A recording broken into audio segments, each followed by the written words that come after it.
Let's see what's cooking. Let's get the facts.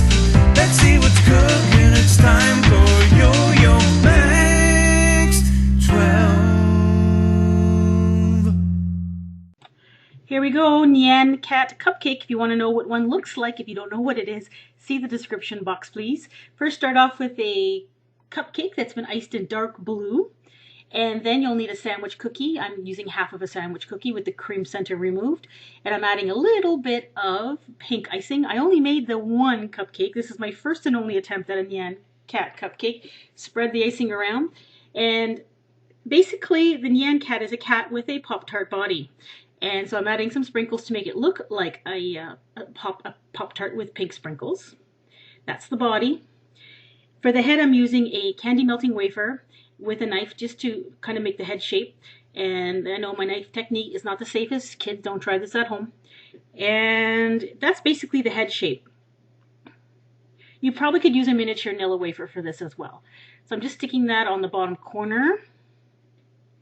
And the cat face and the cat tail and feet and so on are gray. So I mixed up some buttercream icing, and I did have some gray food coloring, paste food coloring from Wilton.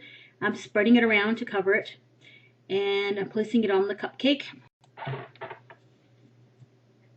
For the face of the cat has two pink rosy cheeks, so I'm adding those. And for the eyes, nose, and mouth, I'm using black icing in a Ziploc bag with a tiny hole cut out in the corner, just to give the Nyan Cat's face some character. And that's pretty much it for that. It's quite simple, actually. And for the feet, I'm using more icing, just added a little details on. My original idea was to make the rainbow part of this cat on another cupcake and put two cupcakes side by side. I actually end up changing my mind later, and I'll show you what I did to do that later towards the end of the video. Now for the actual rainbow, I just used candy melting wafers, different colors, and I put them on wax paper to make the rainbow shape. And the rainbow has kind of like a little wave to it when you look at the Nyan Cat video. So I tried to recreate that. Let it dry, let it harden and get dry in the refrigerator. And then I cut out a little piece and put it on the cupcake. And just putting a little bit of icing to stick on the body of the cat. And I had removed the rear feet and the tail from the cupcake to try another version of this, because I'm making this up as I go along. I didn't follow any particular model or book for this. I made this up on my own. Now I'm going to add the rear feet as well as the tail, and that's pretty much it. There's your Nyan Cat Cupcake. Quite simple. I think that if I were to do this again, I would get better at it, and would probably be a neater looking final product. And I might even add little yellow dots on the blue cupcake for the little stars in the background as well. That's something else I would add. But overall, I think it turned out to be really cute and pretty darn close to what the actual Nyan Cat looks like when you see them on when you see it on a video. Nyan Cat Cupcake, give it a try.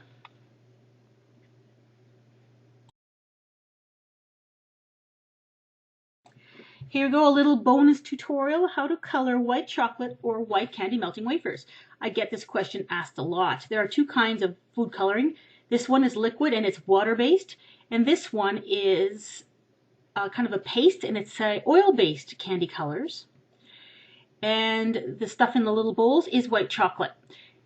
I get asked, what can I do if I can't get candy melting wafers where I live? This is how you do it. You get white chocolate, and you need to add oil-based food color to it. That's what you need to do.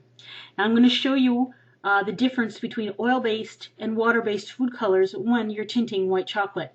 This is the oil-based color. I'm trying to make a little bit of a blue color here. And you'll see you put in the oil-based food coloring, stir it around, and it's fine. Now you have blue chocolate. If you try to use the water-based food color with chocolate, this is what happens. It turns the chocolate into a gloppy, sticky mess, basically. And if you add a little more, it'll get even thicker and it'll stick together. So that's why you can't use water-based colors to dye chocolate.